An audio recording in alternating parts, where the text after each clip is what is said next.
भारत की आम जनता की खासियत ये है कि वो भूलती बहुत जल्दी है। अब देखिए, जिस कोरोना वायरस ने देश में लगभग 5.5 लाख लोगों की जान ली, उसे हम कितनी जल्दी भूल गए।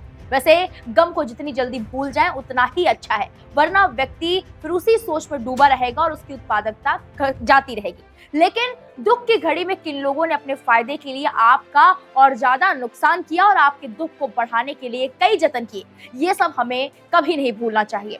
द वैक्सीन वॉर भारत के महिला वैज्ञानिकों की उपलब्धियों को दुनिया के सामने लाने के साथ साथ उन चेहरों को भी बेनकाब करती है जिन्होंने दुख की घड़ी में देश विरोधी एजेंडा चलाया। यहाँ पर ऑफ इंडिया की रिपोर्ट ने द वैक्सीन वॉर की कहानी के बारे में कुछ बताए बिना ही इसकी समीक्षा सबके सामने रखी है।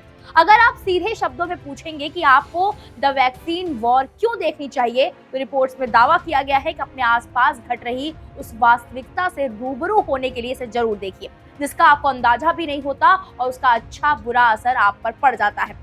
बताया जा रहा है कि इस फिल्म को देखना इसलिए भी बेहद जरूरी है ताकि आपको पता चले कि केवल रॉकेट उड़ाने वाले ही वैज्ञानिक नहीं होते। ये फिल्म इसलिए देखें ताकि आपको पता चले कि असली सेलिब्रिटी कौन लोग होने चाहिए। ये फिल्म इसलिए देखिए ताकि आपको पता चले कि परंपरागत भारतीय परिधान पहनने वाली महिलाएं भी विज्ञान के शिखर पर पहुंच सकती हैं। ये फिल्म इसलिए भी देखिए ताकि आपको पता चले कि जिन्हें आप पत्रकार समझते हैं वो है नहीं।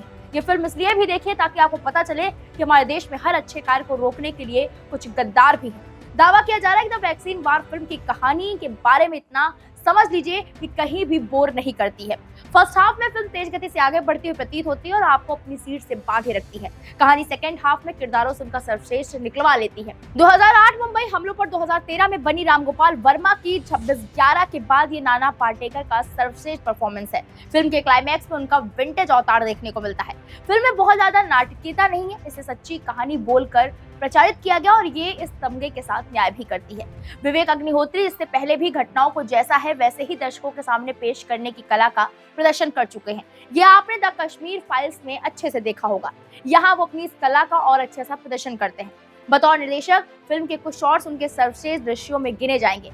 इंडिया कैन डू इट की थीम पर बनी इस फिल्म में नाना पाटेकर को देखकर ऐसा लगता है कि उन्होंने खुद को ही प्ले किया है। आईसीएमआर के मुखिया के रूप में उनका अभिनय वास्तविक है, लेकिन साथ ही नाना पाटेकर का जो पुराना स्टाइल रहा है वो भी बरकरार है। जिन दृश्यों में वो थके हुए दिखाई दे रहे हैं वो हो, या फिर जिनमें पत्रकारों के सवालों के जवाब दे रहे हैं वो हो, ये फिर वो दृश्य हो जिनमें वो एक खड़ूस लेकिन दिल के ईमानदार बॉस के रूप में अपने मातहतों से बात करते हैं। उनका अभिनय प्रभावशाली है। नाना पाटेकर जिस भी दृश्य में है उसमें आपकी नजरें उन पर ही टिकी रहेंगी। इस फिल्म को देखकर लगता है कि बॉलीवुड ने नाना पाटेकर की प्रतिभा का सही से इस्तेमाल नहीं किया। उनके पास काफी कुछ है देने के लिए मनोरंजन जगत को।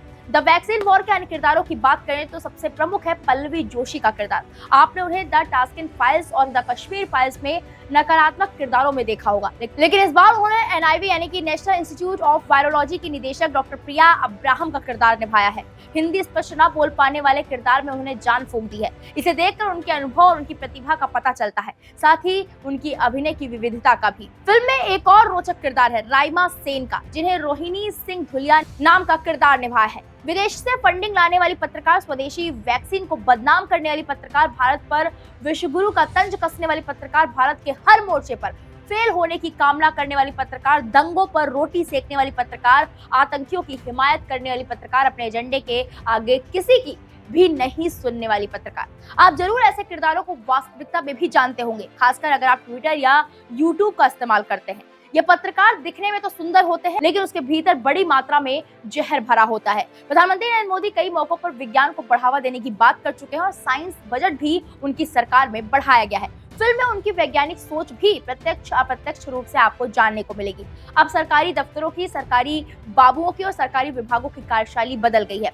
इस बदलाव को द वैक्सीन वॉर सामने लेकर आती है। अगर आप कोरोना काल याद करेंगे तो आप पाएंगे कि पत्रकारों और बुद्धिजीवियों के एक बड़े गिरोह ने विदेशी वैक्सीन के लिए पैरवी की थी। उन्होंने एक व्यापक दुष्प्रचार के जरिए भारतीय वैक्सीन को नीचा दिखाया था, जबकि भारत ने न सिर्फ अपने लोगों को वैक्सीन की 200 करोड़ डोज लगाने में कामयाबी पाई, बल्कि 101 देशों को भी स्वदेशी वैक्सीन की सप्लाई की। इसी बीच दिल्ली जैसे राज्य थे जहां आपकी सरकार ने उस कठिन समय में केंद्र सरकार को परेशान किया और जरूरत से ज्यादा मात्रा में ऑक्सीजन लेकर उसकी होल्डिंग की, ऐसा दावा खबरों में किया गया। यही वो समय था जब WHO पर भी उंगलियां उठाई गई। चीन के खिलाफ ये संस्था कुछ भी कहने से बचती रही, जबकि इसने बार बार दुनिया को डराने का प्रयास किया और कोवैक्सीन को मान्यता देने में देरी की। कोरोना को चीनी वायरस बताने वाले डोनाल्ड ट्रंप अमेरिका में राष्ट्रपति का चुनाव हार गए। चीन के वुहान लैब से वायरस के लीक होने की बात करने वाले गायब कर दिए गए। भारत में हिंदुओं के अंतिम संस्कार की तस्वीरें अंतर्राष्ट्रीय मीडिया को बेची गई। वीडियो बनाए गए शमशान में बैठकर, जहां द कश्मीर फाइल्स एक समाज को न्याय दिलाने के लिए एक अभियान थी, वहीं द वैक्सीन वॉर देश की एक उपलब्धि और उसके पीछे काम करने वालों को पहचान देने का प्रयास कर रही है। बताया जा रहा है कि वहां दर्द था, यहाँ गर्व है। वहां इस्लामी आतंकवाद पर खुलकर प्रहार किया गया था, यहाँ पत्रकारों के एक गिरोह को खुलकर लोगों को सजग किया गया है। इस पूरे मामले पर आपकी जो भी राय है हमें कमेंट बॉक्स में जाकर जरूर बताएं। वीके न्यूज, राष्ट्र के नाम।